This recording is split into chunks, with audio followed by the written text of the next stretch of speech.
குடல் கறினாலே கவுச்சி ஸ்மெல் அடிக்கும்ப்பா, எனக்கு வேணாம் அப்படின்னு சொல்கிறவங்க கூட இந்த மெத்தடில் செஞ்சு கொடுத்து பாருங்கள், கண்டிப்பாக சாப்பிடுவாங்க. ரொம்பவே ஈஸி தான். தேங்காய் கூட அரைச்சி ஊற்றாத குடல் குழம்பு எப்படி செய்கிறதுன்னு பார்க்கலாம் வாங்க. அதுக்கு 3.5 ஸ்பூன் அளவுக்கு நான் கடலை எண்ணெய் சேர்த்துருக்கேன். இது கூட ரம்பை இலை, கொஞ்சம் போல் சோம்பு, பட்டை, கிராம்பு, ஏலக்காய் பொடிச்சு போட்டுக்கிட்டேன். ஏன்னா கொஞ்சம் கூட வேஸ்ட் ஆகாது, வாயில் மாட்டி எடுத்து போட மாட்டாங்க. டேரெக்டாகவே இதில் 2 ஸ்பூன் அளவுக்கு இஞ்சி பூண்டு பேஸ்ட்டு, மிளகாத்தூள், அது இல்லாமல் பிரியாணி மசாலா சேர்த்துக்கலாம். இதெல்லாம் சேர்த்து நம்ம எண்ணெயிலே நல்லா வதக்கும் போது எண்ணெய் ஃபுல்லாகவுமே ஃப்ளேவர் நல்லாவே இறங்கியிருக்கும். நேச்சுரலாகவே நல்ல ஒரு ரெட் கலர் கொடுக்குங்க.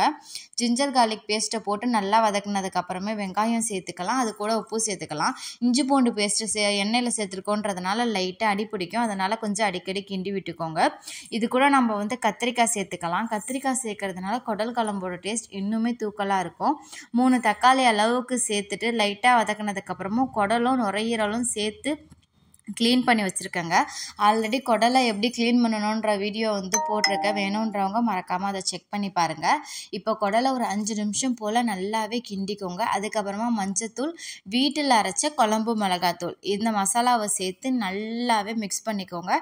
கிட்டத்தட்ட ஒரு 5 நிமிஷம் போல் நீங்கள் வதக்கி விட்டுக்கணும். இப்படி வதக்கும் போது அதில் உள்ள கவுச்சி முக்கால்வாசி அளவு குறைஞ்சிருங்க. டேஸ்ட் பார்த்து இன்னும் கொஞ்சம் உப்பு சேர்த்துட்டு தேவையான அளவுக்கு தண்ணி, அதாவது முங்குற அளவுக்கு தண்ணி சேர்த்து நல்லா மிக்ஸ் பண்ணி விட்டுக்கோங்க.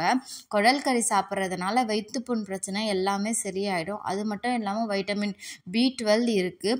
குடலில் இருக்கக்கூட கொலாஜின்றதுனால உங்களோட மூட்டு வலி, கை கால் பிரச்சனை எல்லாமே சரியாகும். அது மட்டும் இல்லாமல் ஸ்கின்னுக்குமே ரொம்பவே நல்லதுங்க.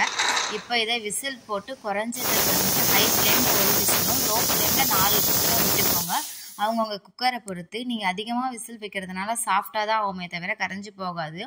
அவ்வளோதான், சூப்பரான குடல் கறி ரெடி. இப்போ ஓப்பன் பண்ணி கொதி விட்டு எண்ணெய் திரண்டு வந்ததுக்கு அப்புறமா மல்லி இலை, கருவேப்பிலை போட்டு இறக்கிங்கன்னா சூப்பராக இருக்குங்க.